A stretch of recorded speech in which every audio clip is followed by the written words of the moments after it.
Hi everyone, एक बहुत ही important idiom है ऑफ द कफ। आइए ईडियम ऑफ द डे के सेशन नंबर 282 में इसी ईडियम ऑफ द कफ को डिटेल में समझते हैं। ऑफ द कफ इस ईडियम का मीनिंग है to say something without thinking और प्रिपेयरिंग बिफोर हैंड। जब आप कुछ बोल रहे हैं और उसके लिए आपने पहले से कोई तैयारी नहीं कर रखी है।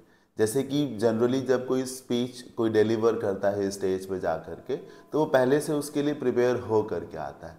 But if somebody delivers an speech off the cuff, if somebody delivers a speech which is off the cuff, तो उसने उसके लिए पहले से नहीं तैयारी कर रखी है, उसने एकदम से वो स्टेज पे जा कर के कुछ भी बोलने लगेगा। ये है off the cuff, to say something without thinking of it beforehand. इसको समझेंगे कैसे? देखिए, आप इमेज को देखिए। कफ आप जानते हैं हमारी शर्ट्स में होता है। स्कूल के दिनों को याद करिए।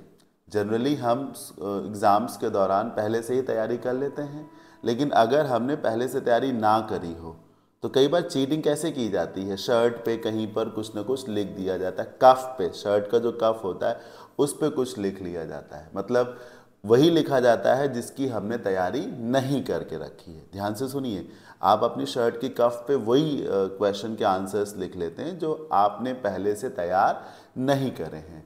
तो ऑफ द कफ का मतलब है something that is not prepared before hand, जिसे पहले से तैयार नहीं किया गया है। बस इतना याद रखना है कि ये जो फ्रेज है, ये जो ईडियम है ऑफ द कफ, ये कुछ कहने के लिए होता है, लिखने के लिए नहीं। कुछ कहने के लिए खास तौर पे, वो भी बिना तैयारी के, बिना पहले से सोचे हुए, अनप्लान्ड, रैंडम जिसको बोल सकते हैं। एग्जाम्पल से समझिए। The interviewer asked a few off the cuff questions to see how the candidate reacted under pressure. Interviewer ने कैंडिडेट से कुछ ऐसे सवाल तो पूछे ही जो उसने पहले से तैयार करके रखे थे कि हम इन क्वेश्चंस को जरूर पूछेंगे, लेकिन उसने उसी टाइम पे उस कैंडिडेट से कुछ ऑफ द कफ क्वेश्चंस भी पूछे, ऐसे जिसके बारे में उसने पहले से कुछ नहीं सोचा था, ये चेक करने के लिए कि अंडर प्रेशर में वो कैसे रिएक्ट करेगा।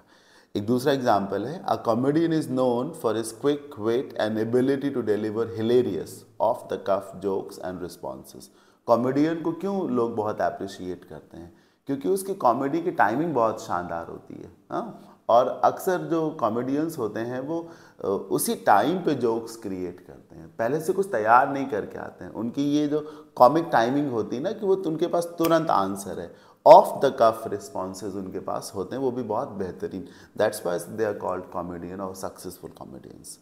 तो मुझे उम्मीद है ये फ्रेज, ये idiom off the cuff which means done और said without being prepared beforehand, ज़रूर समझ में आ गया होगा। वीडियो अच्छा लगा हो तो इसे लाइक करिएगा, चैनल पे नए हो तो सब्सक्राइब भी करिएगा। Thank you for watching.